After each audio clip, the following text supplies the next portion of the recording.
Hello friends, let us continue our history optional modern India class, right? Modern Indian history पढ़ रहे हैं. Today is the lecture 2, right, in this series. और आज हमें पढ़ना है historiography of the modern Indian history. So, सबसे पहला सवाल कि ये historiography होता क्या है? What is historiography?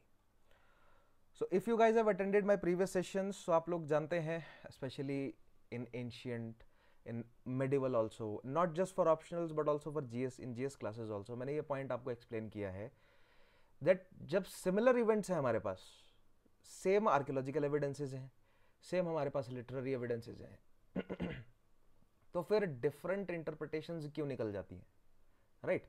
So the different interpretations of similar events, same events, right, different interpretations of same events having same literary and archaeological sources, especially in case of ancient and medieval, that is what is historiography, right? The way of writing history according to the different schools of thought.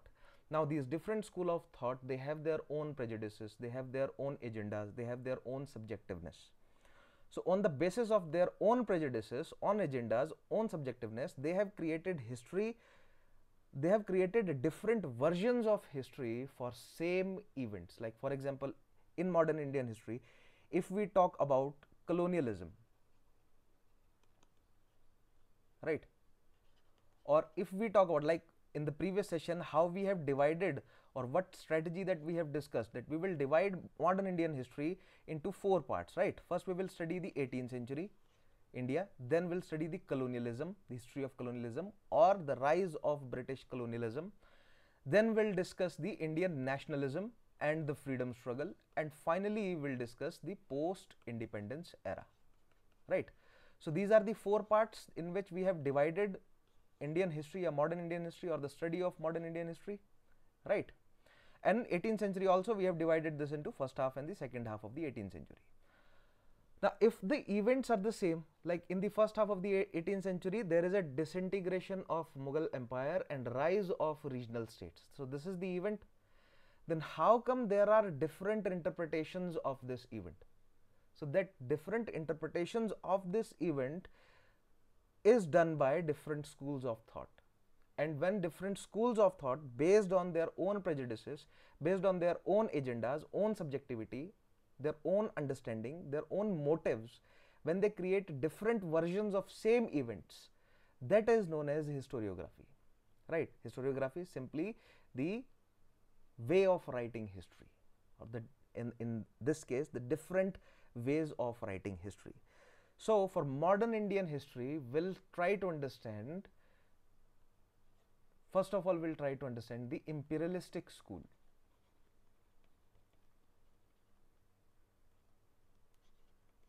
Imperialistic school of thought, which will contain further two. One is Cambridge, or you can also call it the old Cambridge, and then is the new Cambridge.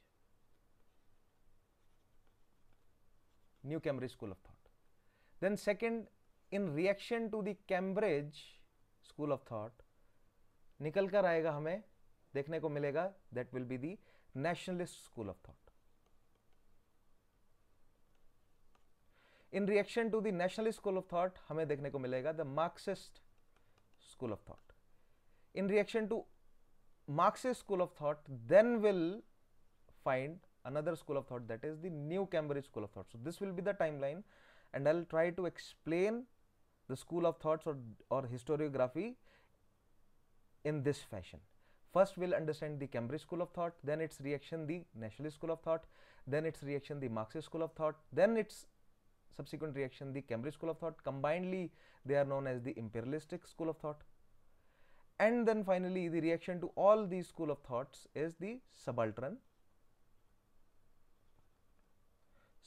school of thought, right, which is sometimes also known as the postmodernist school of thought, and finally some other school of thoughts. Although I'll not mention some other school of thought, right, like the feminist school of thought, or the subaltern may be postmodernist or based on certain region, certain caste, certain religion, right? So some other school of thoughts. Events हमारे पास वही same है, ठीक है, वही same modern Indian history है. कहाँ से? Now सवाल ही उठता है कि मॉडर्न इंडियन हिस्ट्री की शुरुआत कहां से करें। Same was the case of जब हमने मेडिवल इंडियन हिस्ट्री की शुरुआत करी थी। सवाल वहां पर हमने क्या पूछा था कि मेडिवल इंडियन हिस्ट्री की पढ़ाई हम कहां से शुरू करें। सो वहां पर भी हिस्टोग्राफिकल डिबेट थी, right, different school of thoughts की अलग अलग अप्रोच थी। Same will be the case here कि मॉडर्न इंडियन हिस्ट्री की शुरुआत हम कहां से करें, कहां से पढ़ना शुरू करें, right. So we have divided into these four parts: the 18th century, the first half and the second half, the period of colonialism or the rise of British colonialism, then the rise of Indian nationalism and freedom struggle, and finally the post independence era. And if we divide these into timelines, so from 1707 to 1757, then 1757 to 1813, then 1813 to 1858, then 1858 to 1900s, then 1900s first decade to 1947, and then 1947 onwards, right. So this is the 18th century, the first half, second half. This is colonialism, whole of this is colonialism, and part of this is also nationalism, and then onwards जो है वो आपका क्या आ जाएगा, post independence. So this we have already, the strategy we have already discussed in the previous session, right. Now few points I have left deliberately in the strategy part because I thought कि हम थोड़ा सा आगे जाकर, because those things they require a great degree of explanation. So अगर हम strategy वाले part में वो explanations अगर मैं देना बैठ जाता, so defeat हो जाता purpose, है ना.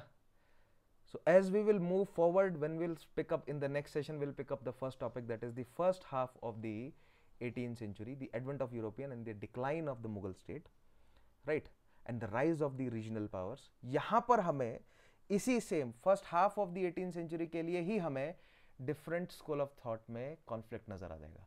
कैम्ब्रिज कुछ और कहेगा, नेशनलिस्ट कुछ और कहेंगे, मार्क्सिस्ट कुछ और कहेंगे, सबाल्टर्न कुछ और कहेंगे, नियो कैम्ब्रिज कुछ और कह रहा होगा. सबके अपने अपने वर्जन्स होंगे for the same events.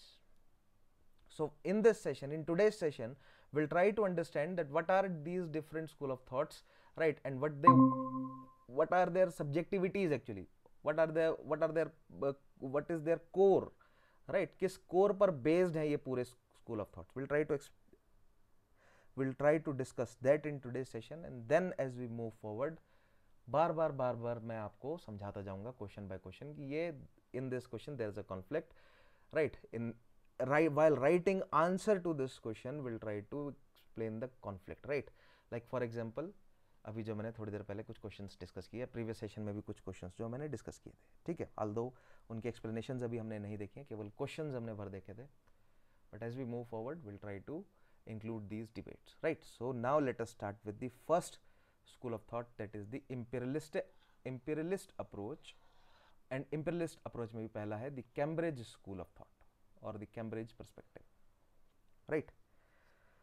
So Cambridge school of thought, the very first thing that आपको कोट करने के में काम आएगी, दैट इज कि भैया who promoted this school of thought. So promoted by scholars like J.A. Gallagher, Percival Spear, right. Apart from that there is another, that is Anil Seal करके हैं एक और व्यक्ति, right. So these are few prominent names in this school of thought. उसके अलावा Morris D Morris है, Morrison भी है एक और scholar. These are the few scholars, to name a few, जो कि जुड़े हुए हैं किससे, कैम्ब्रिज स्कूल ऑफ थॉट से. And this school sought to justify British rule in India. They are also known as British apologist, right. So what they tried to do, बहुत ही cunningly उन्होंने explain करने की कोशिश करी है कि जो हमने इंडिया में किया है वो गलत नहीं था. जो इंडियंस कहते हैं कि भैया आपने कॉलोनियलिज्म फैलाया, आपने ड्रेन ऑफ वेल्थ किया, आपने भारत को लूटा, आपने डी इंडस्ट्रियलाइज कर दिया, आपने हमारी हैंडीक्राफ्ट कॉटेज इंडस्ट्रीज को ख़त्म कर दिया, आपने फेमिन्स फैला दिए, राइट. आपके यहाँ आने से हमें जो है वो बहुत ज़्यादा नुकसान हुआ है, ऑल दोज थिंग्स. इन सब को उन्होंने जस्टिफाई करने की कोशिश करी है. पहले डिफाई करने की कोशिश करी है कि ऐसा कुछ भी नहीं है, राइट. फिर उन्होंने ब्रिटिश पोजीशन जो है वो एक्सप्लेन करने की कोशिश करी है कि what we did was for the betterment of India, not for its degradation. So can you see their audacity, right. And yes, अगर तुम सोच रहे हो तो बिल्कुल सही सोच रहे हो, this school of thought is discarded now. इस स्कूल ऑफ थॉट को अब जो है वो नहीं फॉलो किया जाता. इनफैक्ट खुद के जो स्कूल ऑफ थॉट को जो लोग फॉलो कर रहे थे उन्होंने ही इवेंचुअली स्कूल ऑफ थॉट को डिस्कार्ड कर दिया है। Actually it evolved into something else, like in the world history we have discussed ना कि colonialism evolved into neo-colonialism, imperialism evolved into neo-imperialism. Similarly, Cambridge School of Thought evolved into New Cambridge School of Thought. कहना वही चाह रहे हैं, लेकिन एक और अलग तरीके से, थोड़ा सा और प्रिसाइज तरीके से वो कहना चाह रहे हैं, जिसे रिफ्यूट करना जो है वो डिफिकल्ट हो जाए। Will discuss that, but first let us look at in detail that what is this Cambridge school of thought. So क्या कहना चाह रहे हैं ये इंडिया के बारे में? सबसे पहला पॉइंट है एक्सीडेंटल कॉन्क्वेस्ट का, ठीक है, जिस पर सवाल भी बनेगा कि ब्रिटिशर्स ने जो भारत पर जो अपनी पॉलिटिकल सुप्रीमेसी एस्टेब्लिश करी, वाज दैट इंटेंडेड और was that accidental? So Cambridge school of thought क्या बोलता है इसमें? The British didn't have a deliberate strategy to conquer India. It happened more by accident, what they called a fit of absent-mindedness. Once in power, they claimed to work for the betterment of Indians through their governance. Can you see their audacity? Right? क्या कहना चाह रहे हैं ये? सवाल क्या है? सवाल का जवाब हम आगे डिटेल में दूंगा, but here just let us look at their audacity. थोड़ा सा डिस्कस करते हैं in the upcoming sessions when we will look at the questions, there will go into this detail again. But here सवाल ये है कि ब्रिटिशर्स ने भारत पर जो कब्जा किया वो सोच समझकर किया या वो बाय एक्सीडेंट था? राइट, ये बाय एक्सीडेंट वाला जो फंडा है ना, ये कैम्ब्रिज ने बोला है। राइट, सोच समझकर ब्रिटिशर्स ने भारत पर कब्जा किया, ये नेशनलिस्ट स्कूल ऑफ थॉट बोलेगा। ठीक है, जब नेशनलिस्ट स्कूल ऑफ थॉट ने ऐसा, जब कैम्ब्रिज वालों ने ऐसा कहा कि भैया हम आप पर राज नहीं करना चाह रहे थे, क्योंकि इवेंचुअली लोगों ने सवाल उठाने शुरू करे कि आप तो राज करने के ही इरादे से आए थे, क्योंकि आप तो शुरू में कह रहे थे हम तो केवल एक ट्रेडिंग कंपनी है, लेकिन धीरे धीरे आपने तो राज, ब्रिटिश पहले company Raj and then British Raj establish कर दिया, क्राउन राज एस्टेब्लिश कर दिया, तो आप तो राज एस्टेब्लिश करने आए थे।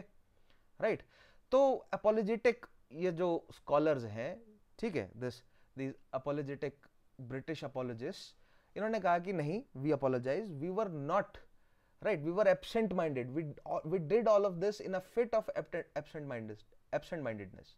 राइट, होता चला गया हमसे, तो ठीक है, हमने मतलब गलती से हो गया ये तो, ठीक है, प्लासी गलती से जीत गए, वहां पर धोखाधड़ी गलती से हो गई, फिर प्लासी के बाद जो हमने लूटपाट मचाई, बक्सर गलती से जीत लिया उसके बाद, ठीक है, उसके बाद जितने भी हमने चेंजेस किए हैं, it was all a fit of absent mindedness. और अगर हमने किया भी है, ठीक है, यानी धीरे धीरे पॉलिटिकल कंट्रोल एस्टेब्लिश किया भी है, तो वो आप ही की भलाई के लिए किया हमने, बिकॉज हम we were carrying the white burden, हम वो वाइट बर्डन लेकर चल रहे थे, हमारे ऊपर वो बोझ था कि that we are supposed, we are the elites, because ये प्रोपेगेंडा चल रहा था यूरोप में, यूरोसेंट्रिसिज्म में, that Europeans are somehow superior species than the rest of the humans. The whites, the Caucasians are somehow superior, right? DNA wise, they are superior than the rest of the species. The Africans, the South Asians, the Southeast Asians, they are genetically inferior to us. And not just genetically inferior, they are civilization based, on the basis of civilization, they are also inferior to us. Right, they lack civilization, they lack political order. ये सब explain करने की कोशिश करी उन्होंने कि India में जो, जब हम 18th सेंचुरी को पढ़ेंगे ना, कि 18th सेंचुरी में the decline of the Mughal and the rise of the regional state and why the regional state were not able to replace Mughals as a pan India empire. So यहां पर Cambridge school कहेगा कि ये inherent problem है आपकी society में।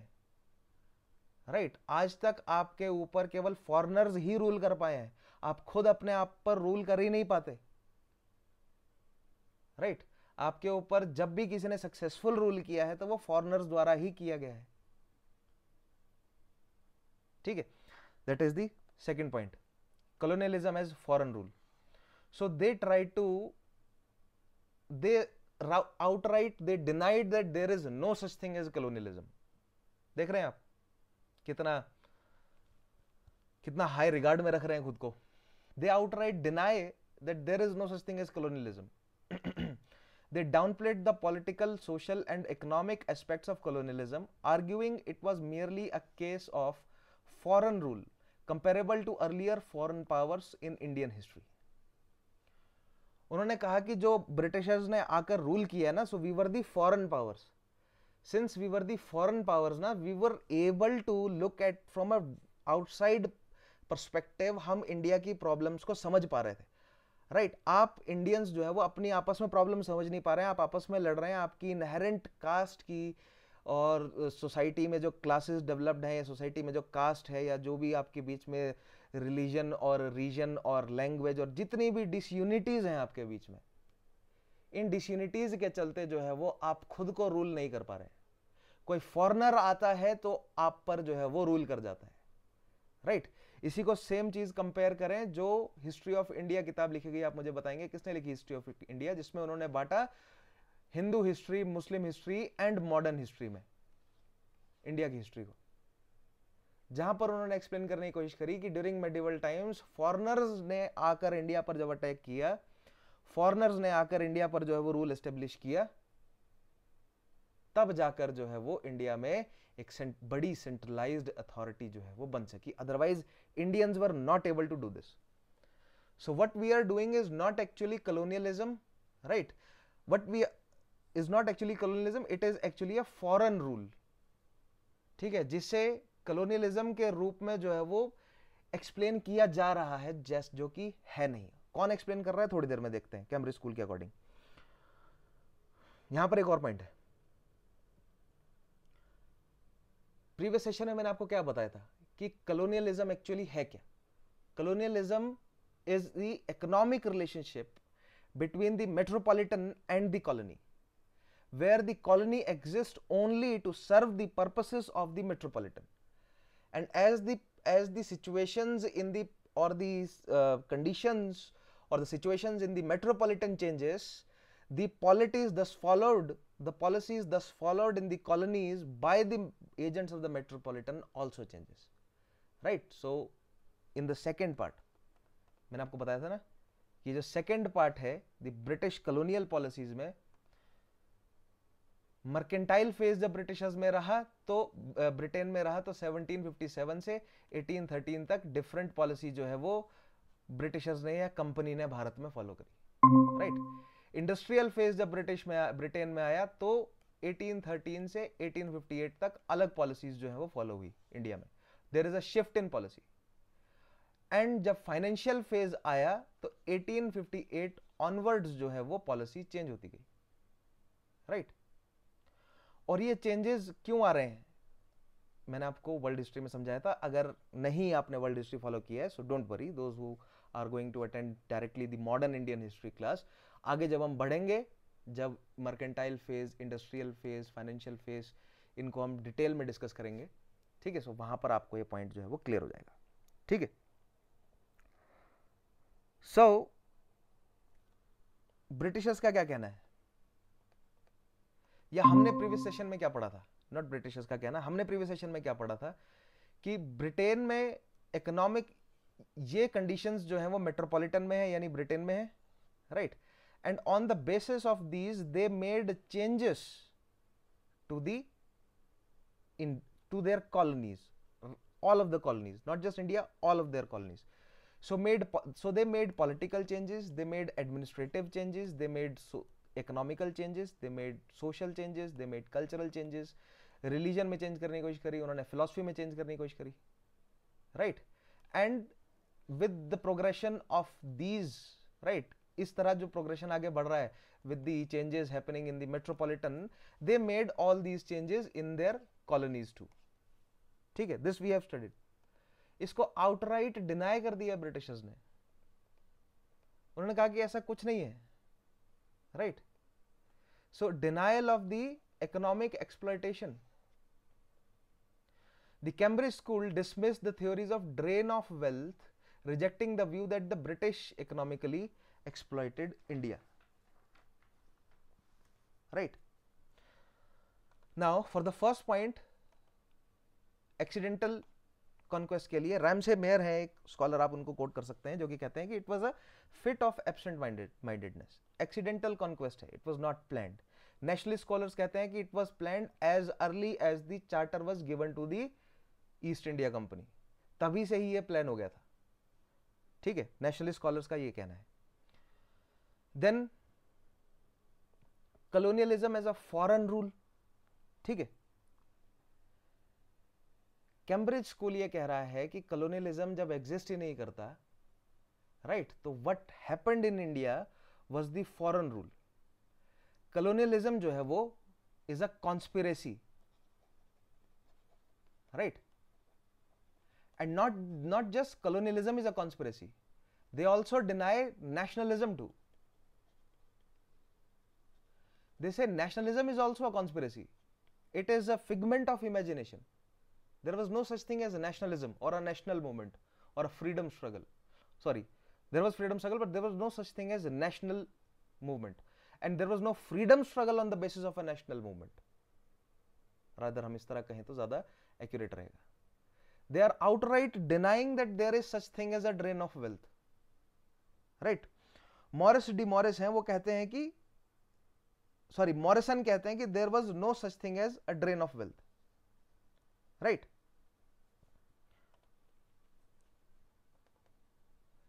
Denial of Indian nationalism. According to them, India lacked the social and political unity required for nationalism, being too divided by caste, region and religion. देखिए, they are denying nationalism on this line. Let us read these statements, फिर मैं एक एक करके इनको explain कर देता हूं, ठीक है।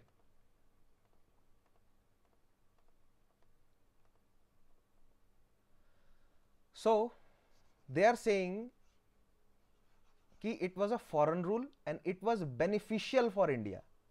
हमने आपकी बेनिफिट के लिए ये फॉरेन रूल एस्टेब्लिश किया है, right. And comparing to the early foreign rules जो आप भारत में रहे हैं, उनसे तो हमने बहुत ज्यादा बेनिफिट्स आपको प्रोवाइड किए। वो कह रहे हैं कि भैया हमने आपकी कॉटेज जैसे मॉरिसन कहते हैं कि that there was a drain of wealth, तो मॉरिस डी मॉरिस ये कहते हैं कि ड्रेन ऑफ वेल्थ कहने का मतलब क्या है? ड्रेन ऑफ वेल्थ कब हुआ? उससे पहले डी इंडस्ट्रियलाइजेशन हुआ। अब आई गेस आपके दिमाग में ये सीक्वेंस जो है वो एंटर नहीं कर रहा होगा कि डी इंडस्ट्रियलाइजेशन कैसे हुआ है, देन ड्रेन ऑफ वेल्थ किसने दिया कॉन्सेप्ट। अभी फॉर अ फैक्ट आप ध्यान में रखें, ड्रेन ऑफ वेल्थ का मतलब ये है कि भारत से वेल्थ जो है वो धीरे धीरे ब्रिटेन में जा रही है, ठीक है।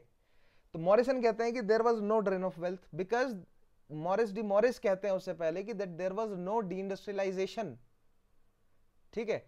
क्यों नहीं है डी इंडस्ट्रियलाइजेशन? बिकॉज हमने तो आपको बेटर अपॉर्चुनिटीज प्रोवाइड करी, हमने तो नई इकोनॉमिक अपॉर्चुनिटीज प्रोवाइड करी इंडियंस के लिए। हम मशीनें लेकर आए, हम बेटर कैश क्रॉप्स को लेकर आए, हम बेटर यील्डिंग क्रॉप्स को लेकर आए, हम बेटर टेक्नोलॉजीज को लेकर आए for weaving, for printing also, right. या प्रिंटिंग छोड़ दीजिए, जो भी ट्रेडिशनल बिजनेसेस हैं, राइट। खासतौर पे अगर आप पेनिजुलर इंडिया को देखें, western side cotton based industry जो है, ठीक है।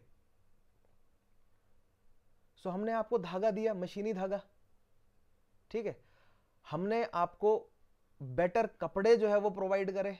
बेटर कपड़े हमने आपको क्यों प्रोवाइड करे? आप कैसे कह सकते हैं कि डी इंडस्ट्रियलाइजेशन है? कैम्ब्रिज स्कूल कह रहे हैं, ठीक है।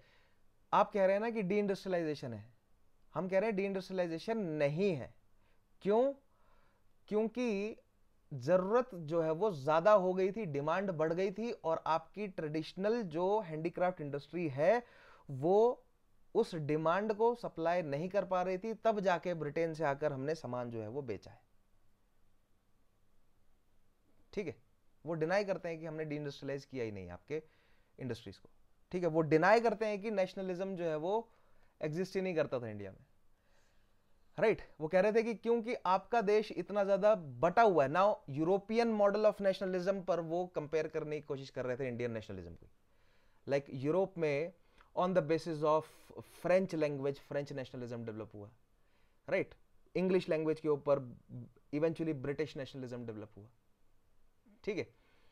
ऑल्दो स्कॉटिश और आयरिश जो है वो लोग या वेल्श लोग जो है वो परेशान है इस चीज से, रहे भी हैं और है भी, अभी कॉन्फ्लिक्ट है, चल रहा है।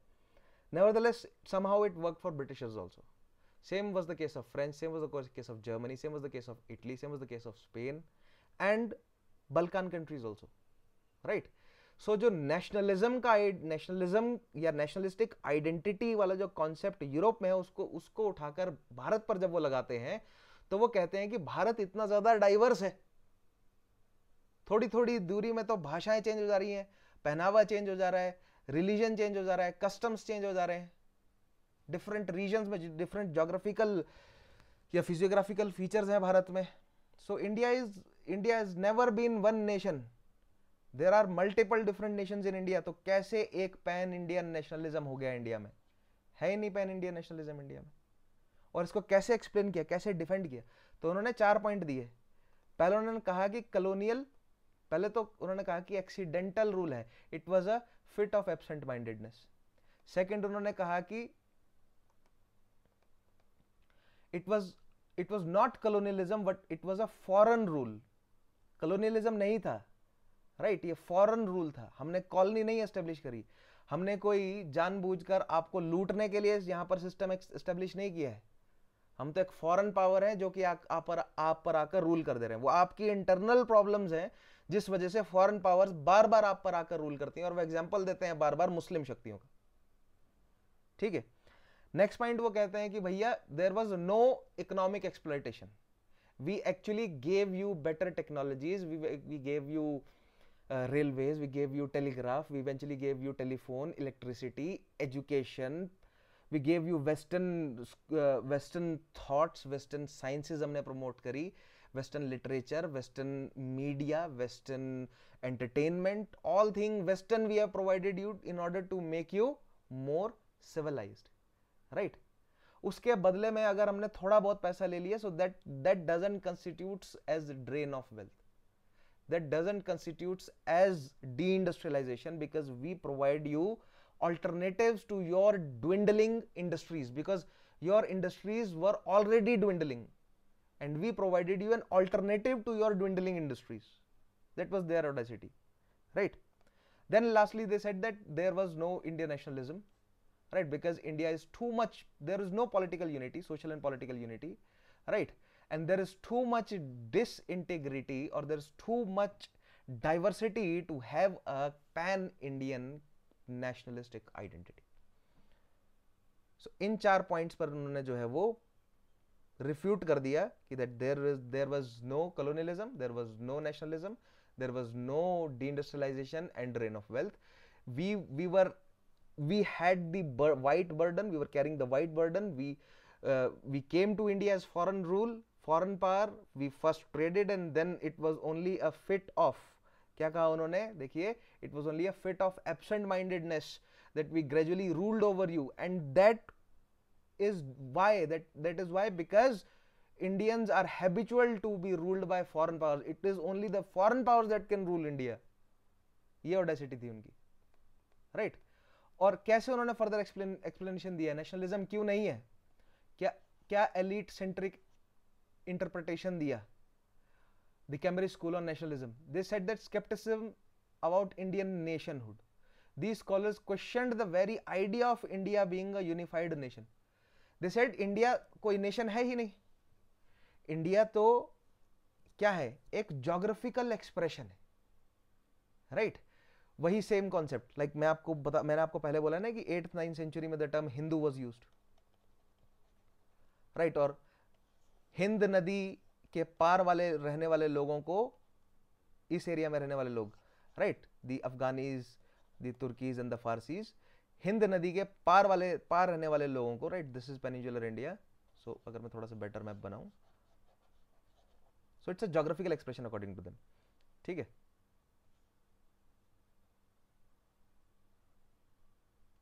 Right. So if this is Indus River, so the people residing in this region, right, वो स को ह पढ़ते हैं, especially Farsis and region influenced by Persian language, right? So जिस रिवर को हम सिंधु कहते हैं, उस रिवर को वो हिंदू पढ़ते हैं. ठीक है.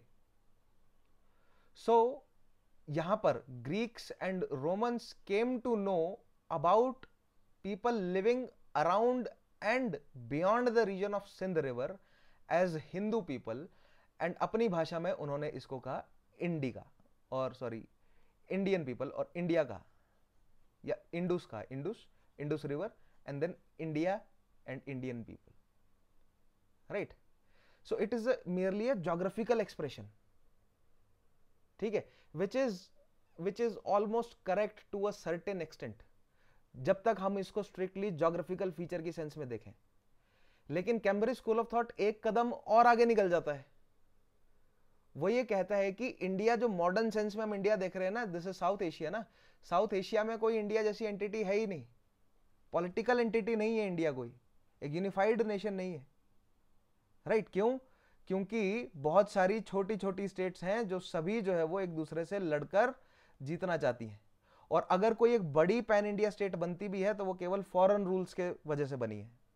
और वो एग्जांपल देते हैं किसका? मुस्लिम पावर्स का, कि मुस्लिम पावर्स भारत आई and they formed a centralised authority over India, और वो भी पूरी तरह इंडिया को नहीं जीत पाए, तो एक इंडिया एज अ नेशन नहीं है। तो हम इस पॉइंट को कैसे रिफ्यूट करते हैं कि चलो पॉलिटिकली इंडिया जो है वो बहुत बाद में, या हिस्टोरिकली बहुत कम बार पॉलिटिकली साउथ एशिया जो है वो यूनिफाई हो सका है, right? Majority of it was first, it was done by Ashoka, then Guptas, and then Harshvardhana was not able to conquer beyond central India, right? Then came the time of Delhi Sultanate, so it was Alauddin Khalji, or Khalji is also able to control the northern India, right? Plains. Tughlaqs tried to conquer the Deccani area, but they failed, and then Mughals also tried to conquer the Deccani area, and Aurangzeb miserably failed in that venture too. So historically speaking, yes, we cannot deny this point कि politically India जो है वो ये South Asia पूरी तरह unified नहीं रहा है, but what about culturally, what about socially, right? Socially तो India जो है वो unified है, there is a cultural unity, और cultural आप कह सकते हैं कि synchronity है, ठीक है, जुड़े हुए हैं, synchronous है cultures, north से south और east से west India में, right? So but Cambridge school of thought सुनने को राजी नहीं है सब कुछ। वो कह रहे हैं कि भैया कोई है नहीं, there is no idea of India being a unified nation, it is Britishers, हमने जो है वो आपको एक सॉलिड स्टेट बना कर दिया है, एक यूनिफाइड इंडिया बना कर दिया है, ठीक है, पहली चीज। सो नेशनलिज्म कैसे आ गया आपके अंदर जब कोई नेशन था ही नहीं कभी? It is a nation, it was not a nation but many different Nations based on different ethnicities, ठीक है। नेक्स्ट, व्हाट, अब कैम्ब्रिज स्कूल ऑफ थॉट कहते हैं कि what nationalist called nationalism is nothing but a elite driven movement. They argued that the national movement was not a mass awakening but a tool invented by a few Indian elites to serve their personal ambitions. Britishers क्या कह रहे हैं, देख audacity देखिए उनकी। Britishers ये कह रहे हैं कि हमने बहुत सारी कमर्शियल अपॉर्चुनिटीज जो है वो इंडिया में प्रोवाइड करी, राइट? और बदलते समय के साथ जो इंडियन एलिट्स हैं, जो पैसेदार मालदार जो लोग हैं, उनको ये समझ आने लगा कि इन कमर्शियल अपॉर्चुनिटीज का फायदा जो है वो हमें उठाना चाहिए। ट्रेडिशनल तरीके छोड़कर नई जो कमर्शियल अपॉर्चुनिटीज ब्रिटिश लेकर आए हैं उनका फायदा हमें उठाना चाहिए। और उनका फायदा वो कैसे उठा सकते हैं? जब उनके साथ जो है वो, यानी कि पॉलिसी को वो अपने हिसाब से ड्राइव करें। पॉलिसी को अपने हिसाब से ड्राइव करने के लिए उनको ब्रिटिशर्स पर प्रेशर डालना पड़ेगा।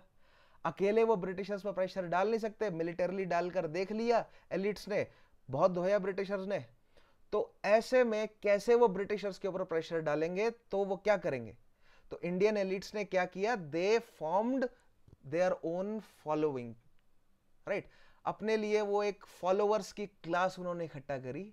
उन फॉलोअर्स को उन्होंने जोड़ा और खुद को प्रोक्लेम किया नेता, अपने एम्बिशंस को फुलफिल करने के लिए, ताकि वो क्या कर सकें? ब्रिटिशर्स ने जो नए इकोनॉमिक अपॉर्चुनिटीज क्रिएट करी हैं उसका बेनिफिट उठा सकें, right? And there was no nationalism in this, this was pure greed of few Indian elites, right? This is how they constructed nationalism. According to them, Indian elites imagined colonialism and then created nationalism as a reactionary force. Right? Cambridge school क्या कह रहा है कि colonialism तो exist ही नहीं करता, ठीक है, हम तो आपको बेटर टेक्नोलॉजीज प्रोवाइड कर रहे हैं, बेटर स्टेट हमने दी है। ये तो फॉरेन रूल है जो कि एक बेटर स्टेट लेकर आया है, बेटर एडमिनिस्ट्रेशन लेकर आया है, बेटर इकोनॉमी लेकर आया है, बेटर सोसाइटी लेकर आया है, नई टेक्नोलॉजीज लेकर आया है। और इसको कुछ फ्यू इंडियन एलिट्स जो है वो कॉलोनियलिज्म का नाम दे रहे हैं, क्योंकि इस बेटर स्टेट से जो इकोनॉमिक अपॉर्चुनिटीज निकल कर आई हैं उसका वो फायदा उठाना चाहते हैं, और वो डायरेक्टली फायदा नहीं उठा पा रहे हैं तो वो अपने साथ भीड़ इकट्ठा कर रहे हैं ताकि वो कंपेल कर सकें ब्रिटिशर्स को फायदा देने के लिए, right. So nationalism is nothing but a reactionary force, sorry, nationalism is created as a reactionary force, right, against an imagined problem known as colonialism, which was actually a foreign rule. So foreign rule के against एक reactionary force create करी है Cambridge school के according, जबकि nationalist का क्या कहना है कि भैया कलोनियलिज्म के अगेंस्ट नेशनलिज्म खड़ा हुआ। Initially, the conflict of ideology was between the Cambridge school and the nationalist school. Cambridge कह रहा है कि there was a foreign rule and it created economic opportunities, उसके रिएक्शन में जो है वो एक रिएक्शनरी फोर्स खड़ी होती है, जबकि नेशनलिस्ट स्कूल क्या कहता है कि नहीं, there was colonialism, जिसके रिएक्शन में नेशनलिज्म खड़ा हुआ, right. Now, this reactionary force gave rise to a patron-client model, right? The movement was explained through this sociological lens, where regional elites, the patrons, built a support base clients through economic and political influence. So, in order to gain benefit from the economic opportunities created by our foreign rule, the regional elites, that is the patrons, right, through economic and political influence, they created a huge clientele for themselves, which they called their followers, right, and they termed this a national movement, right.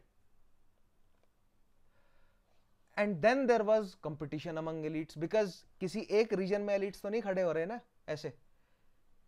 So Cambridge historians ये बोलते हैं कि now different reason में India के इस तरह के कई सारे जो है वो रीजनल एलिट्स पेट्रन्स उठ के खड़े होते हैं, और उनके साथ जो है वो कई सारी फॉलोइंग है जो कि ब्रिटिश कॉलोनियलिज्म के अगेंस्ट लड़ रही है, ठीक है, सपोज्ड कॉलोनियलिज्म के अगेंस्ट लड़ रही है। बेसिकली वो हमारे द्वारा एस्टेब्लिश किए गए नए इकोनॉमिक ऑर्डर का बेनिफिट जो है वो चाहते हैं, ठीक है, अपने लिए बेनिफिट चाहते हैं, तो उसके लिए उन्होंने अपने पास फॉलोइंग फोर्सेस इकट्ठा कर लिए हैं, और ऐसा इंडिया के हर रीजन में हो रहा है। और इससे हुआ क्या, राइट ना, British rule opened economic opportunities, promoting rivalries among Indian elites seeking control over new resources and positions, because British opened economic opportunities not in the field of business but also in the form of government positions too, powerful government positions for Indians, few of them, right. So Indian elites में competition बढ़ गया उनके लिए। तो जब ये competition Indian elites में इतना ज्यादा बढ़ गया कि एक दूसरे की वो टांगे लग पड़े खींचने, तो इन इंडियन एलिट्स को, जिनको आप सिनोनिमस रख सकते हैं इंडियन बुर्जुआ या इंडियन कैपिटलिस्ट के हिसाब से भी, ठीक है, ऑल्दो कैपिटलिस्ट क्लास कहना जो है वो एट दिस टाइम ठीक नहीं रहेगा, लेकिन उसमें से कुछ जो है वो बिजनेसमैन भी होंगे, कुछ बड़े बड़े जमींदार, कुछ राजा महाराजा लोग, कुछ बड़े साहूकार, बड़े बिजनेसमैन, राइट। सो कैपिटलिज्म तो था ही इंडिया में, ऑल्दो कैम्ब्रिज स्कूल एक्नॉलेज नहीं करता है कि इंडिया में कैपिटलिज्म नहीं था, but for sake of your understanding let us call them capitalist, Indian capitalist हैं, राइट। अब वो इंडियन कैपिटलिस्ट जो है वो ब्रिटिश द्वारा क्रिएट की गई इन इकोनॉमिक अपॉर्चुनिटीज का फायदा उठाना चाहते हैं, नहीं उठा पा रहे हैं, एक दूसरे की टांग खींच रहे हैं, तो ऐसे में एक और नई क्लास खड़ी होती है, एक नई क्लास ऑफ ब्रोकर्स खड़ी होती है, जो कि इन रीजनल कैपिटलिस्ट को एक साथ लेकर आती है ताकि एक प्लेटफॉर्म पर आकर ये एक दूसरे के साथ नेगोशिएट कर सकें और यानी कि म्यूचुअल बेनिफिट उठा सकें सिचुएशन का। और वो जो नई क्लास ऑफ ब्रोकर्स जो बनी वो थे ये नेशनल लेवल के leaders, or simply speaking the Indian National Congress or other national level leaders, not just Indian National Congress, other national level leaders. So national level leaders from Indian National Congress and all other type of different organizations जो rise किए during this time, right?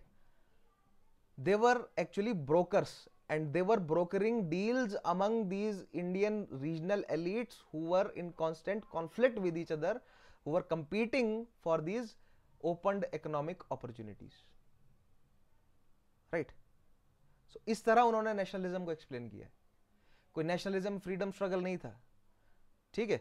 Indian elites थे, वो British economic opportunities का फायदा उठाना चाहते थे, खुद में आपस में लड़ रहे थे, ब्रोकर क्लास डेवलप हुई, उनको साथ में लेकर आए, उन्होंने अपने साथ मासिस को जोड़ा. अब नाउ ब्रिटिशर्स पर वो प्रेशर डाल रहे हैं ये बोलकर कि तुम कॉलोनाइजेशन कर रहे हो हमारा, हमें आजादी दो ताकि हम कॉलोनाइजेशन करें अपने लोगों का, राइट? ना कि कॉलोनाइजेशन करें अपने लोगों का, ताकि हम रूल प्रोवाइड करें अपने लोगों को, हम होम रूल दें अपने लोगों को, स्वराज दें, पूर्ण स्वराज दें. So this resulted in formation of a regional power blocks. Some elites became local brokers, establishing themselves as influential figures with loyal followers. That resulted into a need for national coordination. The growth of multiple regional power centers led to the formation of all India patrons to coordinate interests. So from South India, from United Province, from Bengal, from Bombay Presidency, right, from Madras Presidency, from Punjab region, कई जो है वो regional level leaders उठकर आते हैं और national level पर cooperate करते हैं फिर एक दूसरे के साथ. तब जाकर जो है वो एक organization such as Indian National Congress बनती है, जो कि इंडियन एलिट्स को सपोर्ट कर रही है, राइट? यानी कि इंडियन कैपिटलिस्ट को सपोर्ट कर रही है, कैपिटलिस्ट क्लास को सपोर्ट कर रही है, इंडियन एलिट्स को सपोर्ट कर रही है, not just capitalist but Indian elites को सपोर्ट कर रही है, राइट? और अपने साथ उन्होंने जोड़े हुए हैं masses. That is Indian nationalism according to Cambridge school, right? So nationalism as a reflection of elite interest. Now अभी ना मैं थोड़ा सा ना डिटेल में जाकर आपको एक्सप्लेन कर रहा हूं, इसलिए कहीं ना कहीं आपको कन्विंसिंग लग भी रहा होगा ये, और ये लगता है मोर कन्विंसिंग जब आप नियो कैम्ब्रिज स्कूल को पढ़ेंगे, ठीक है? देखिए, इसका अगेंस्ट, इसके काउंटर में जब नेशनलिस्ट स्कूल के पॉइंट आपको दूंगा तो आपको ये पॉइंट सारे शेटेड नजर आएंगे. So nationalism as a reflection of elite interest. In this framework Indian nationalism wasn't a people movement but a reflection of selfish elite motives, right? Later rejected by scholars. Interestingly, even those who originally promoted this model eventually moved away from it, because iske counter mein jo nationalist school of thought and then jo Marxist school of thought aaya, they provided solid evidences which refuted all these assumptions of Cambridge school of thought. But then Marxists ke eventually gradually Marxists के reaction में जो neo Cambridge school of thought आया, उसे refute करना Marxist के लिए बहुत मुश्किल हो गया, right? So new Cambridge school of thought पढ़ने से पहले let us look at the nationalist school of thought.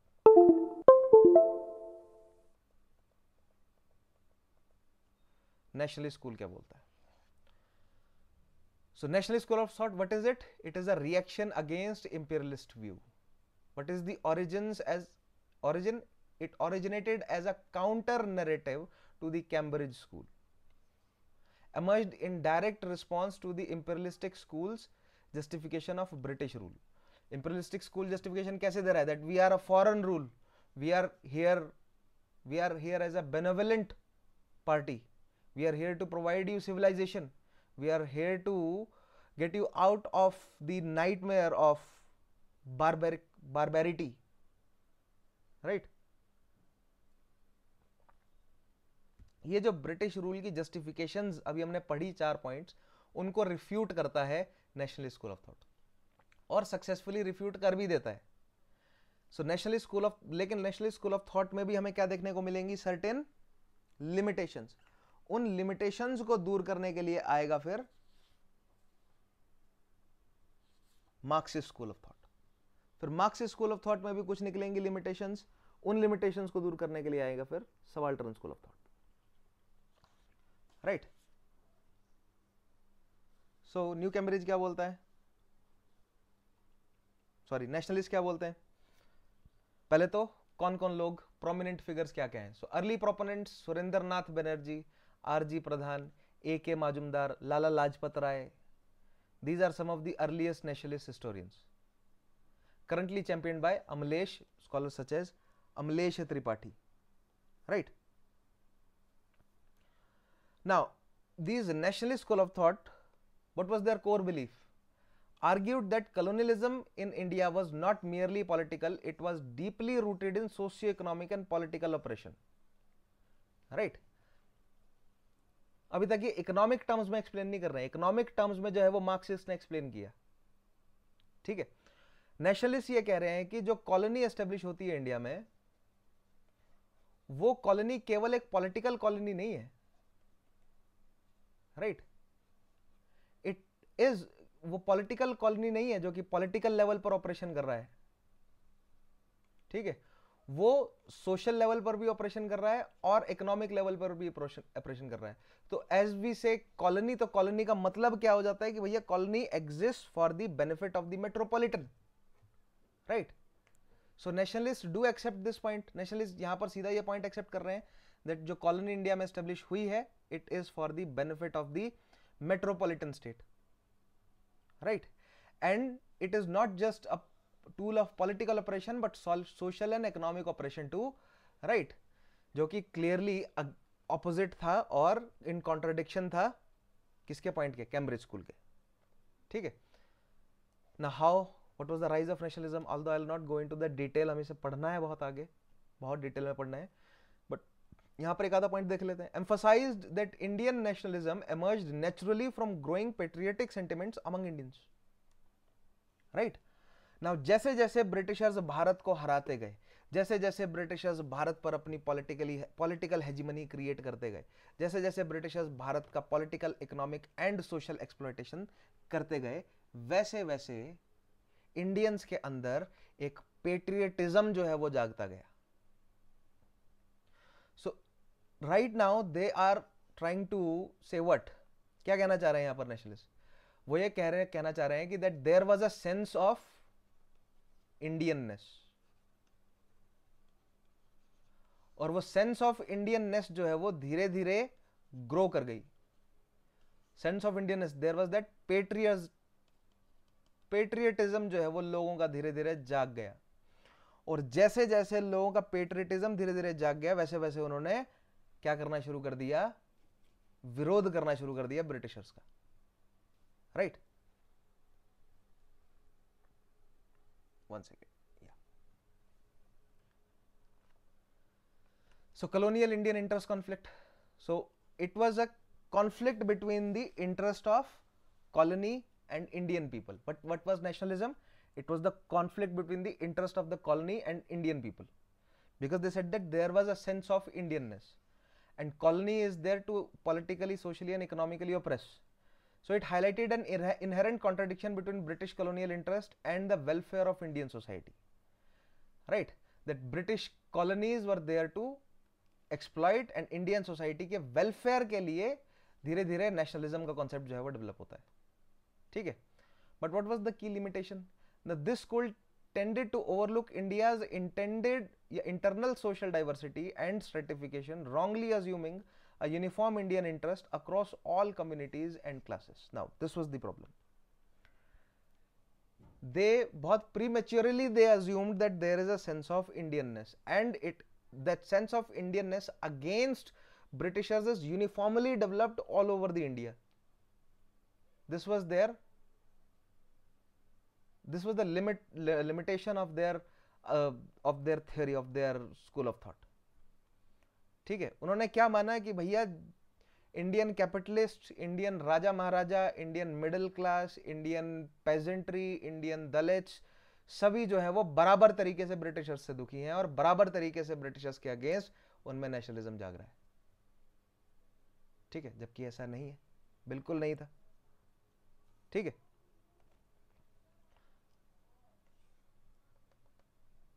Now इसको थोड़ी सी और डिटेल में समझते हैं. Imperative shift in understanding social changes in colonial India, the emergence of new interpretations. Right? Now scholars began to highlight discrepancies in earlier narrative by offering fresh perspective on societal transformation during colonial rule. Earlier क्या है? The Cambridge School. उसके against जो है वो नई perspectives provide करने शुरू करी उन्होंने for the transformation during, जो political, economical, social transformations जो हैं उसके लिए नए perspective देने शुरू किए. ठीक है? उन्होंने क्या कहा? Traditional social identities as political foundations, कि जुड़े कैसे हैं लोग, political mobilization in colonial India, यानी कि जो नेशनलिस्टिक मूवमेंट हुआ है, right, often followed traditional identities, language, caste and religion. जैसा कैम्ब्रिज स्कूल ने कहा ना कि इंडिया जिस वजह से बटा हुआ है, इंडिया हाईली डाइवर्स है तो बटा हुआ है, तो नेशनलिज्म हो ही नहीं सकता। नेशनलिस्टिक स्कूल ने उसका बिल्कुल ऑपोजिट कहा कि नहीं, इंडिया हाईली बटा हुआ है, ये डिफरेंट आइडेंटिटीज हैं, और उन्होंने सभी ने बराबर तरीके से फील किया ब्रिटिश एक्सप्लॉयटेशन को, तभी तो वो एक साथ जो है वो ब्रिटिशर्स के अगेंस्ट उठ खड़े हुए, right. So they said that political mobilization often followed traditional identities, language, caste and religion rather than modern concept like class or nationhood.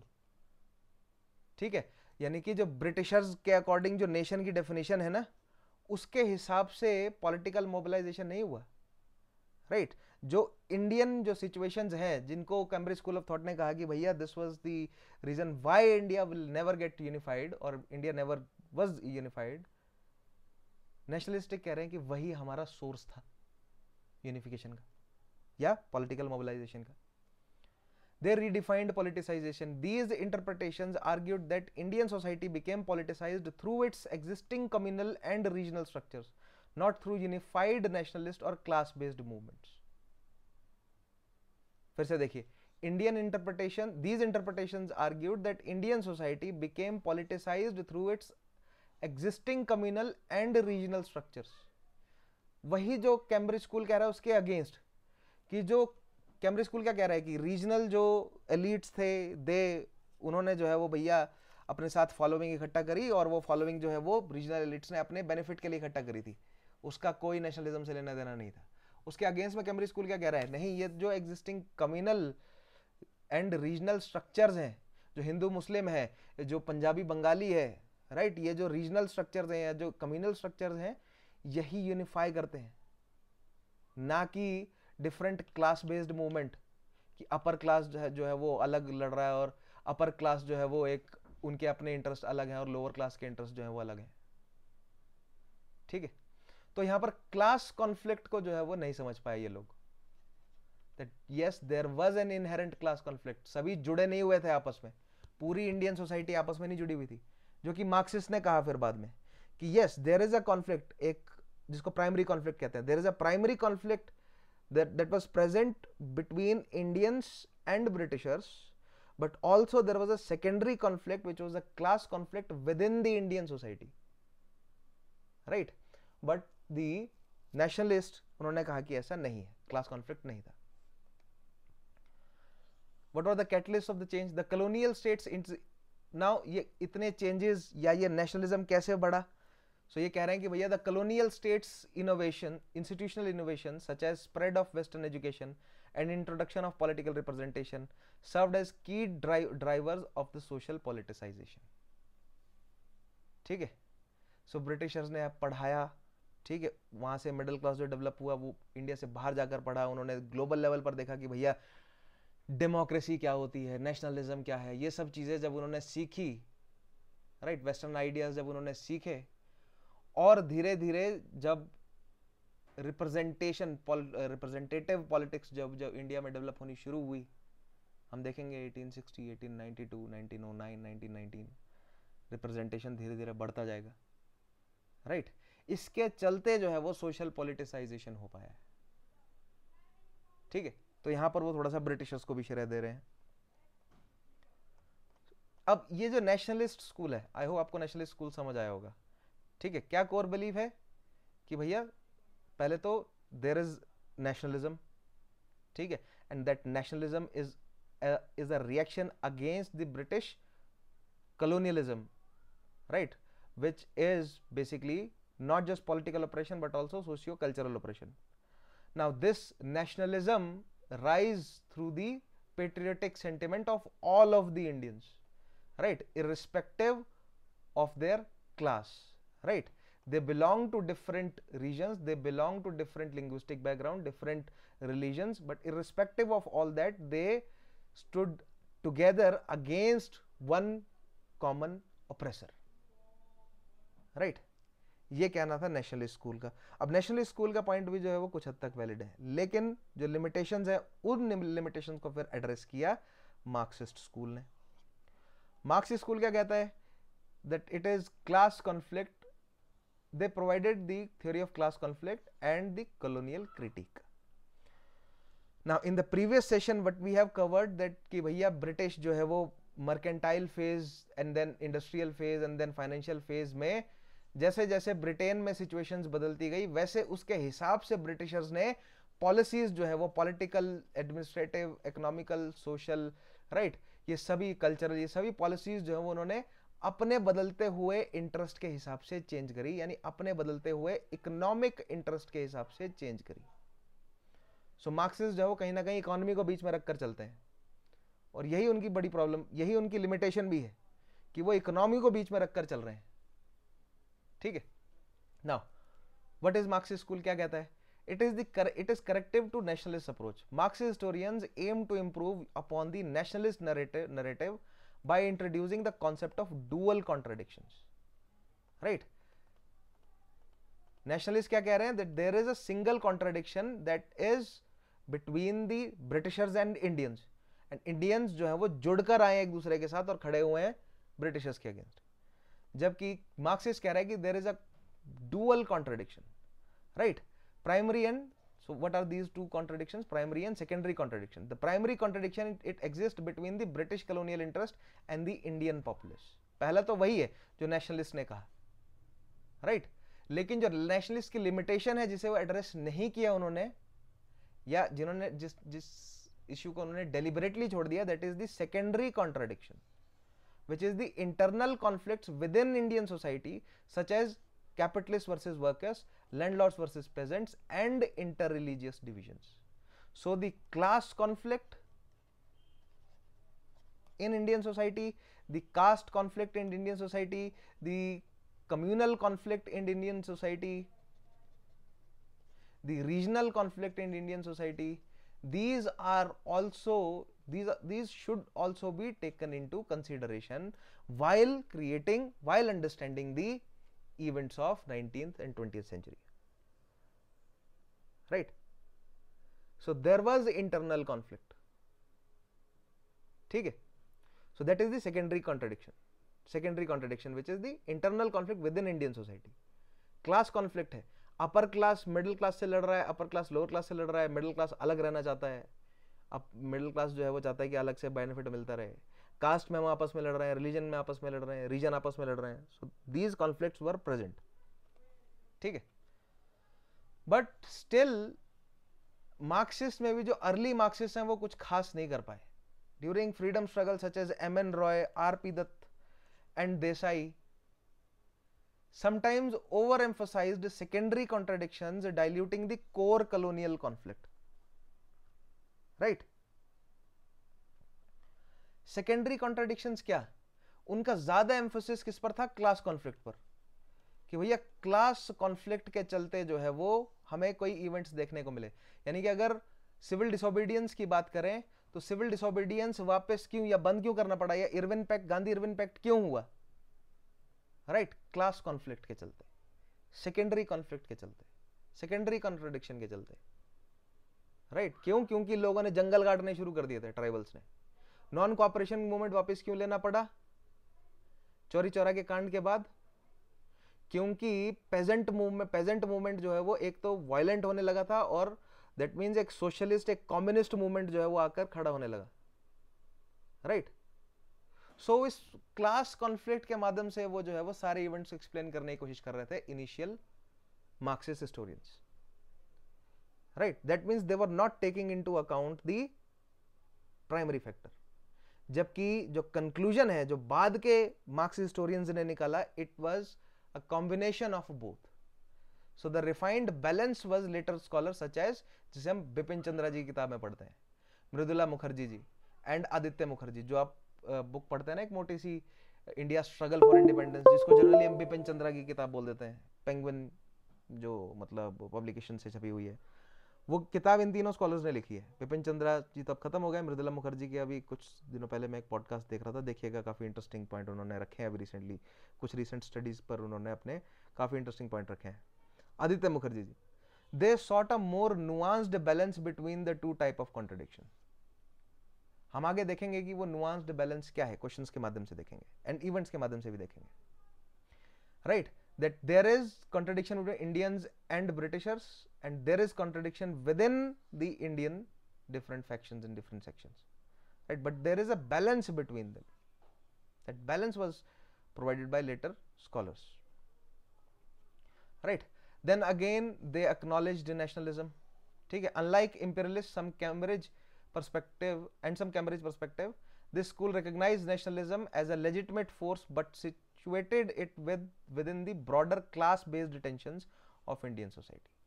So nationalism तो था लेकिन क्लास बेस्ड टेंशंस भी हैं, ठीक है, यानी कि nationalism for elites was different than the nationalism for Dalits और डाउनट्रोडन्स और फॉर वुमेन और फॉर ट्राइबल्स और फॉर पेजेंट्स, राइट, सबके लिए अपना अलग अलग nationalism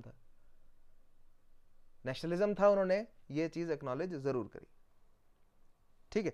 so I will not go into the details of Marxist school of thought just yet, because हमें बहुत डिटेल में इसको आगे पढ़ना है, बिकॉज यूपीएससी एज इज अभी तक जो है वो मार्क्सिस्ट स्कूल ऑफ थॉट को बहुत ज्यादा, मतलब मार्क्सिस्ट स्कूल ऑफ थॉट की तरफ से आंसर्स जो है वो ज्यादा पसंद करते हैं अभी भी. लेकिन मुझे ऐसा लगता है कि अब थोड़ा थोड़ा ट्रेंड जो है वो चेंज हो भी रहा है, एविडेंट भी है, सबाल्टर्न की तरफ या न्यू अप्रोच की तरफ जो है हम ज्यादा बढ़ते जा रहे हैं. नेवरदलेस मार्क्सिस्ट अप्रोच जो है वो स्टिल वैलिड है, एटलीस्ट हमें कॉन्सेप्ट को समझने में बहुत, जैसे मैंने आपको पिछले सेशन में बताया ना कि जैसे जैसे ब्रिटिश इकोनॉमिक पॉलिसी चेंज होती, जैसे जैसे ब्रिटिश इकोनॉमिक सिचुएशन चेंज होती गई, उनकी भारत के लिए पॉलिसीज चेंज होती गई, ठीक है. So now this is the trend.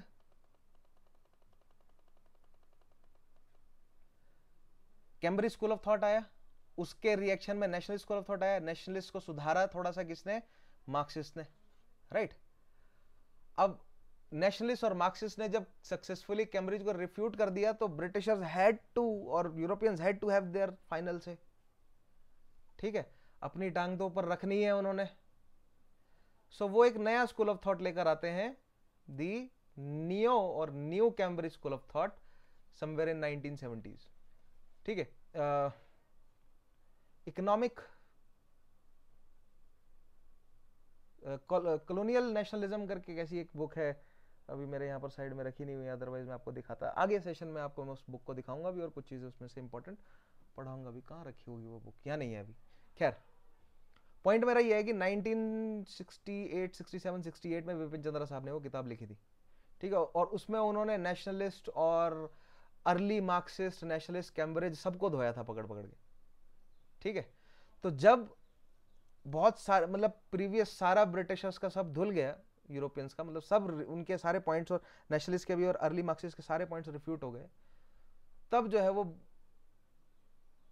Europeans ने, ब्रिटिशर्स ने एक नया जो है वो स्कूल ऑफ थॉट प्रोड्यूस किया, which is the neo Cambridge school of thought, right. So a refined elite interpretation of the Cambridge school 1970 onwards, a claimed shift from traditional Cambridge approach. So यहां पर उन्होंने accept किया कि हाँ ठीक है कि थोड़ा थोड़ा तो सब है, थोड़ा थोड़ा नेशनलिज्म भी था, थोड़ा थोड़ा ड्रेन ऑफ वेल्थ भी है, थोड़ा थोड़ा कॉलोनियलिज्म भी था, ठीक है.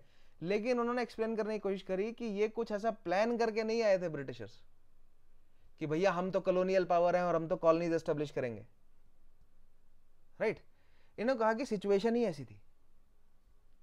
और ये न्यू कैम्ब्रिज क्या करता है, बिल्कुल माइक्रो एनालिसिस में उतर जाता है, माइक्रो स्टडीज करता है रीजन के हिसाब से, एक ब्रॉड पिक्चर नहीं लेता, इंडिया के लिए नहीं देख रहे वो पूरे, राइट. क्योंकि वो इंडिया को अगेन वही सेम मेंटेलिटी वही है कि इंडिया इंडिया नहीं है, एक यूनिफाइड नेशन नहीं है, छोटे छोटे सेक्शंस में बटा हुआ है, तो उसको उसी छोटे छोटे सेक्शंस की तरह ही पढ़ना चाहिए, राइट. यानी कि महाराष्ट्र को महाराष्ट्र इंडिया के सेंस में कुछ ना देखो, आप महाराष्ट्र में देखो कि कॉलोनाइजेशन था या नहीं, डी इंडस्ट्रियलाइजेशन हुआ या नहीं, इंडस्ट्रियलाइजेशन हुआ या नहीं, मॉडर्न आइडियाज आए या नहीं, नेशनलिज्म था या नहीं, कॉलोनियलिज्म था या नहीं.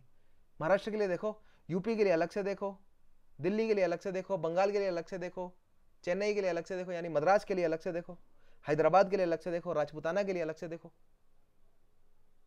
Right. So in the 1970s, some imperialist historians distanced themselves from the earlier Cambridge or old Cambridge model, identifying as the new Cambridge school. नया Cambridge school जो है वो उन्होंने बना लिया भाई, ठीक है। और निकल कर आए इसमें से कई scholar such as Gordon Johnson and Christopher Bayly were the central figures in this reinterpretation, and out of these three it is only Christopher Bailey who recognized Indian colonialism, sorry not Indian colonialism, British colonialism in India, right? Rest of the neo Cambridge school के जो scholars हैं वो recognize ही नहीं करते कि भैया India में British colonialism मौजूद भी था।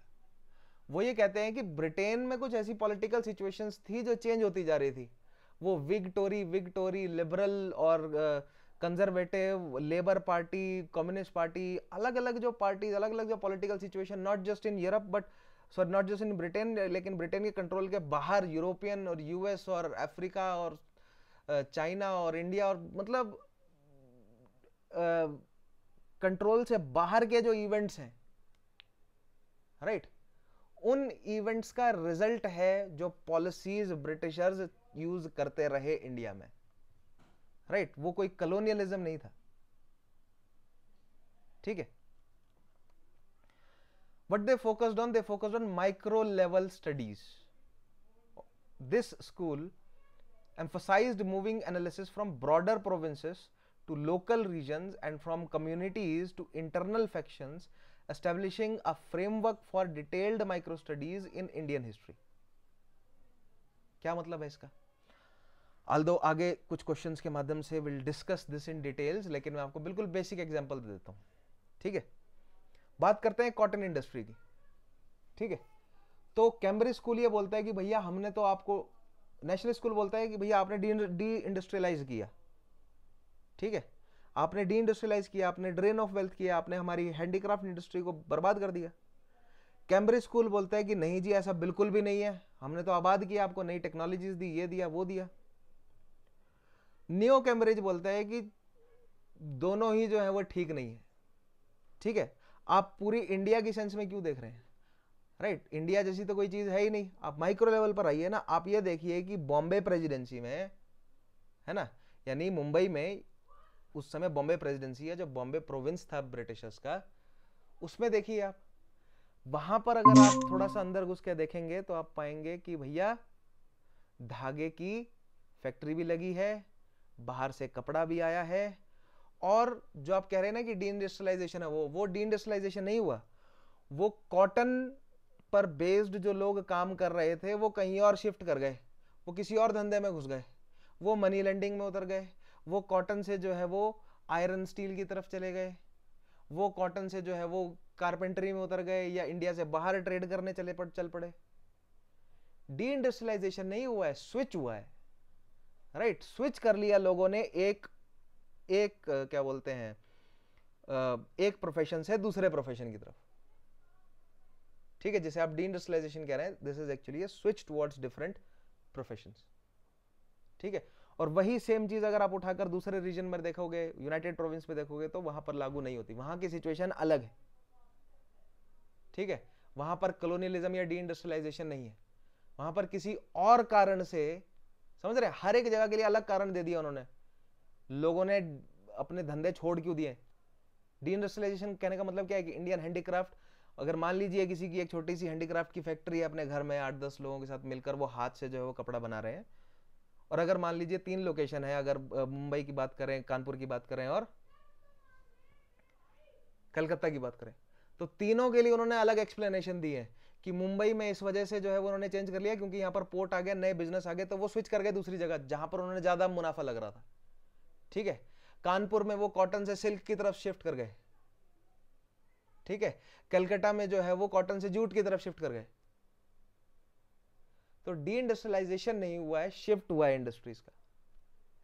सो माइक्रो लेवल पर जाकर वो जो है वो भ्रमित करने की बेसिकली कोशिश कर रहे हैं, लेकिन जब आप उन्हीं छोटे छोटे माइक्रो लेवल्स को जूम आउट करके देखते हैं तो बड़ी पिक्चर में हमें नजर आता है कि yes, there is a trend of colonialism, there is a trend of एक जनरल ट्रेंड है डी इंडस्ट्रियलाइजेशन का, एक जनरल ट्रेंड है destruction of the Indian handicraft industry, right, जिसको वो एक्सेप्ट करने से बिल्कुल मना कर देते हैं।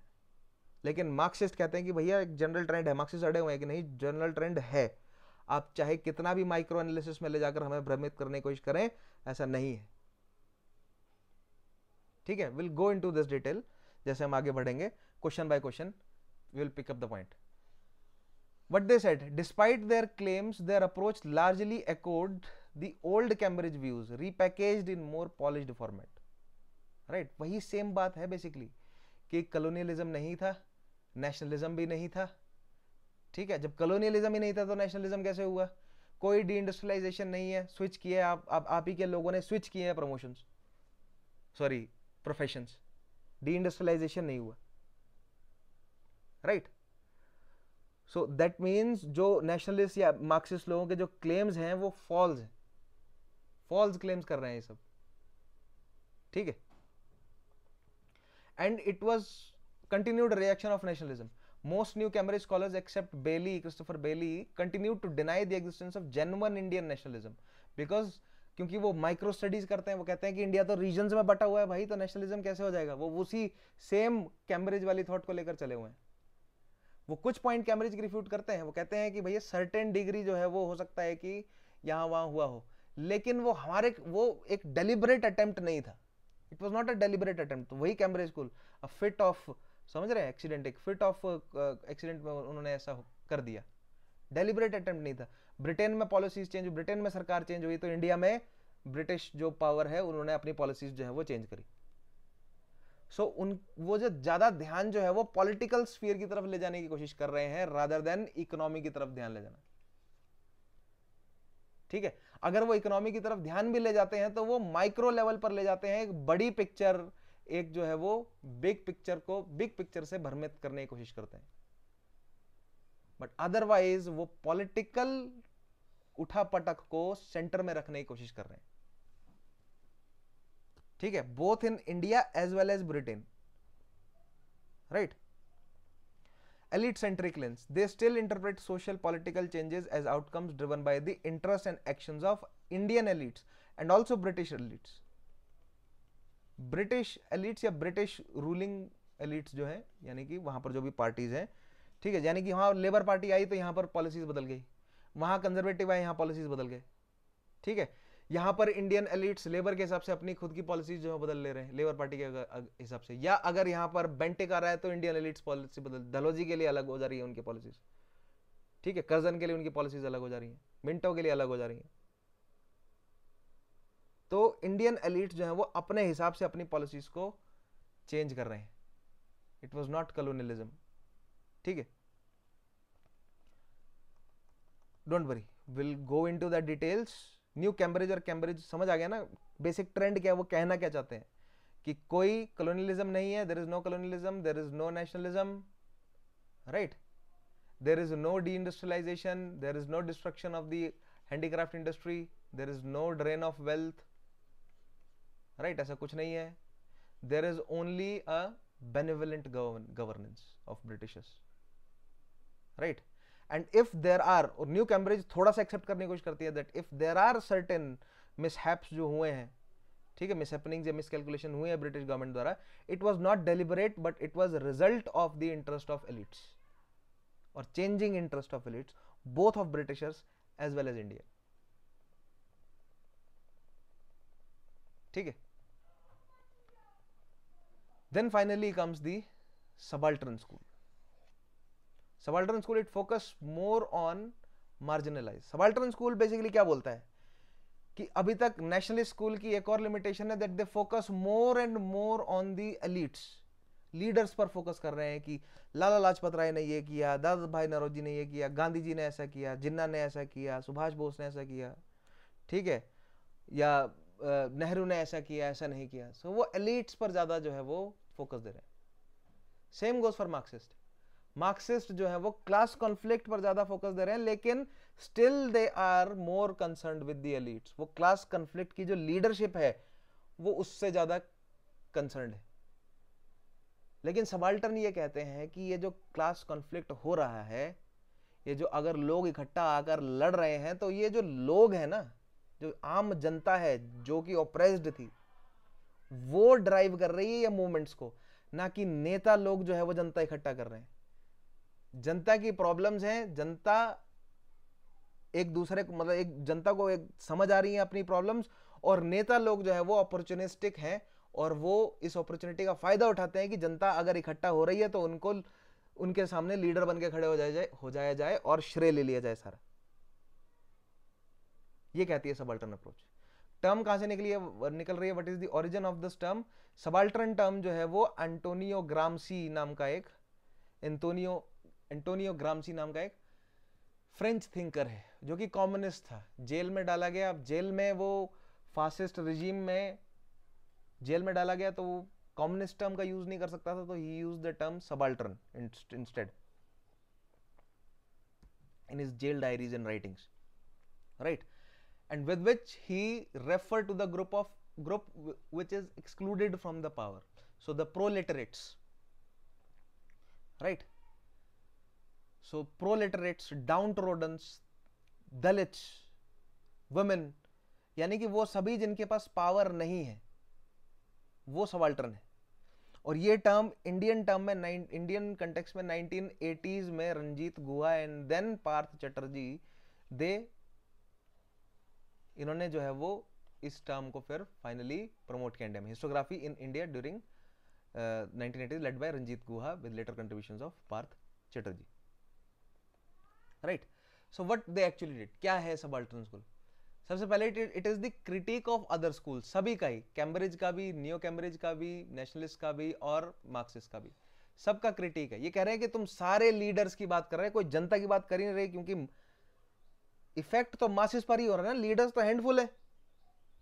Subaltern historians challenged imperialist, nationalist and Marxist narratives for over emphasising elite leadership in historical movements.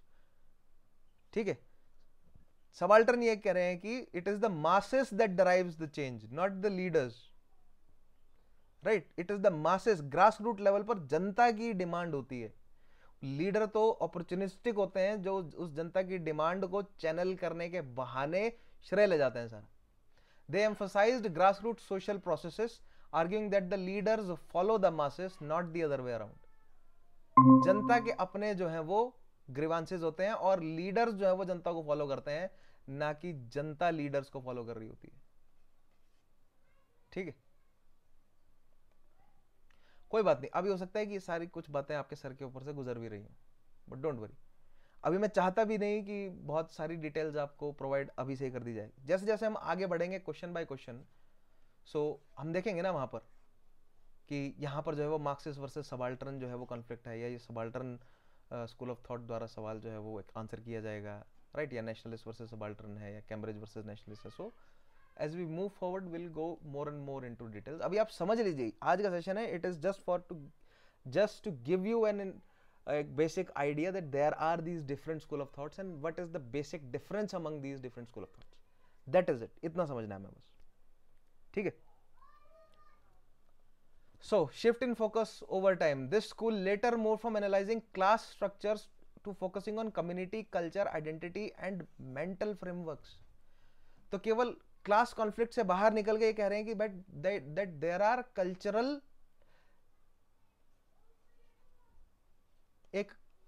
that means we need to study the culture also. Community, like for example, partition की जब बात करेंगे तो हम देखेंगे पार्टीशन का भारत के culture पर क्या इंपैक्ट पड़ा, राइट? लाहौर से कई रेसिपीज जो है वो दिल्ली पहुंची खाने की, दिल्ली से कई रेसिपीज जो है वो लाहौर पहुंची, राइट?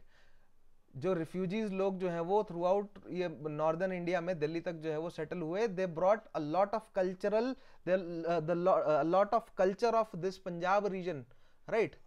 ये जो लैंदा पंजाब वाला रीजन है, बहुत सारा कल्चर दिल्ली में आया, जो दिल्ली में सारे रिफ्यूजीज सेटल्ड है, right? So their culture, their identity, their mental frameworks, हमें इस पर भी फोकस देना है। केवल वही पॉलिटिकल नहीं खेलना है, या पॉलिटिकल इकोनॉमिक नहीं, कल्चर पर ज्यादा। सो कल्चर स्टडीज जो है वो ज्यादा फोकस में होनी चाहिए हमारे, because at the end we have, अगर आप कल्चर एक बार समझ लेते हैं ना तो फिर आपको ज़्यादा बेटर तरीके से समझ आता है कि what is political culture, economic culture, right. कि जब पार्टीशन हुआ तो पंजाब, लाहौर, मतलब जो पाकिस्तान पंजाब है, जो लैंड ऑफ पंजाब है, वहां से क्या पॉलिटिकल कल्चर लेकर लोग जो है वो दिल्ली पहुंचे, राइट, रिफ्यूजीज, जिनको रिफ्यूजीज कहा गया, ठीक है। क्या पॉलिटिकल कल्चर, क्या इकोनॉमिक कल्चर, क्या सोशल कल्चर लेकर वो पहुंचे अपने साथ। So we need to study that also, और इस पर काफी जो है वो रिसर्च चल रही है अभी। अगर मैं कुछ आपको रिसेंट सबाल्टर्न स्कॉलर्स के नाम बताऊं तो ज्ञानेंद्र पांडे, उर्वशी बुटालिया हो गई, रितु मेनन है, ठीक है। देन सुमित सरकार का नाम आपने सुना ही होगा, जिनकी किताब है मॉडर्न इंडिया। सुमित सरकार साहब की किताब में से कुछ पॉइंट्स तो हम पढ़ेंगे भी। Subaltern part of elites, another Dipesh Chakrabarty है, ये क्या कहते हैं, introduce the idea that even elite groups might have a subaltern dimension due to the colonisation of their minds. Now keep a star on this point, इस पर हम question करेंगे, there I will explain this point. Question के माध्यम से इस point को मैं एक्सप्लेन करूंगा, ठीक है। नाउ सबाल्टर्न आपको बेसिक समझ आया ना, कि लीडर्स नहीं, जनता के हिसाब से देखो हिस्ट्री को, राइट। जनता ने जो है वो मूवमेंट्स आगे बढ़ाई है, लीडर्स तो जो है वो अपॉर्चुनिस्टिक हैं और वो श्रेय लेने पहुंच गए। लीडर्स जनता का पीछा कर रहे हैं, ना कि जनता लीडर का पीछा कर रही है, ठीक है। Now what about other schools? So there existed a range of other schools of thought that interpreted Indian nationalism through varied ideological frameworks and historiographical lenses. It is now argued that the form of anti-colonial resistance and ideologies behind them were envisioned or constructed in multiple ways. So Cambridge school नहीं है केवल, neo Cambridge भी नहीं है, या केवल nationalist या केवल मार्क्सिस्ट या केवल सबाल्टर्न नहीं है, राइट। सभी लोगों के पास, सभी लोग जो है वो इसमें फिट नहीं हो सकते। Different gender, different region, different religion, different caste, different community, different creed, right. यानी कि जितनी भी तरह की डाइवर्सिटी हो सकती है, उतनी ही डिफरेंट तरह की नेशनलिस्टिक आइडेंटिटीज, उतनी डिफरेंट तरह की उतनी डिफरेंट तरह के नेशनलिज्म के आइडियाज हो सकते हैं, ठीक है। और वो सभी वैलिड हैं, और वो सभी एक साथ आकर जुड़े, या वो सभी एक साथ एक एक करके उन सब में सहमति बनी, that resulted into a national movement. And जो नेशनल मूवमेंट आगे बढ़ा मैनी ए टाइम्स, समझ रहे हैं, इस तरह देखिए, दैट ये हमारी सोसाइटी जो है वो बिखरी हुई है, डाइवर्सिटी है, ठीक है। पहले रूलिंग एलिट्स जो है वो, मिडिल क्लास रूलिंग एलिट्स वो साथ में आए, या जो कैपिटलिस्ट है वो साथ में आए, right. They started acting as a force of nationalism. फिर धीरे धीरे जो है वो लेबर क्लास, धीरे धीरे पेजेंट्स, लेकिन अभी तक ज्यादातर पुरुष, ठीक है। बट यहाँ पर पैरेलल में जो है वो ट्राइबल्स एंड पेजेंट्स भी चल रहे हैं। गांधी जी के आने के बाद धीरे धीरे उनको भी इंक्लूड किया गया। फिर दलित्स को भी, अम्बेडकर के आने के बाद, परियर के आने के बाद धीरे धीरे दलित्स को भी इंक्लूड किया गया, राइट। फिर धीरे धीरे सभी, इन सभी सेक्शंस की महिलाएं भी जुड़ती चली गई, राइट। फिर ये दो बड़े सेक्शंस हिंदू और मुस्लिम के, वो भी जुड़ते चले गए, या अलग अलग रीजन के भी। फिर इंडिया और वर्ल्ड लेवल की भी ट्रेन्स जो है वो आपस में मर्ज करती गई, लाइंस मर्ज करती गई, और इनमें से कई जुड़ते भी गए और कई अलग भी होते गए, ठीक है। लेकिन किसी एक तराजू में या किसी एक स्कूल ऑफ थॉट के अंदर आप सभी, यानी कि पूरा का पूरा इंडियन नेशनलिज्म जो है वो एक्सप्लेन नहीं कर पाएंगे, ठीक है। Given that India was a plural society, therefore Indian nationalism was bound to have many voices as different classes, groups, communities and regions interpreted their nation in various and sometimes even contradictory ways. So different definitions of nations were present. That is why we say that India is a nation in making.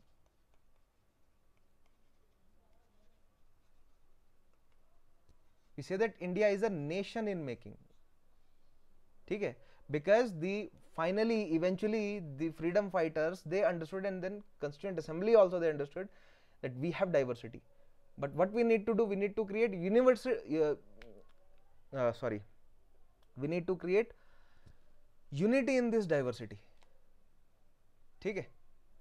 तो भैया कई भाषाओं को जो है वो दर्जे provide किया, नेशनल स्टेटस, मतलब नेशनल लैंग्वेज का स्टेटस जो है वो प्रोवाइड किया गया, ठीक है। शेड्यूल किया गया लैंग्वेजेस को। अगर लैंग्वेज के बेस पर ही जो है वो मतलब डिसेंशंस है तो will go into that detail. इस अदर अप्रोच जो है ना, इनकी बात हम आगे करेंगे. ठीक है. अच्छा, वो जो ट्रेन्स मर्ज हो रही थी उसमें मैंने इनको तो जोड़ा ही नहीं. Socialist and communist and radicals and नरम दल गरम दल, ये भी धीरे धीरे जुड़ते चले गए. ठीक है. So that is all for today. Thank you for watching. In the next session, we'll start with the 18th century India.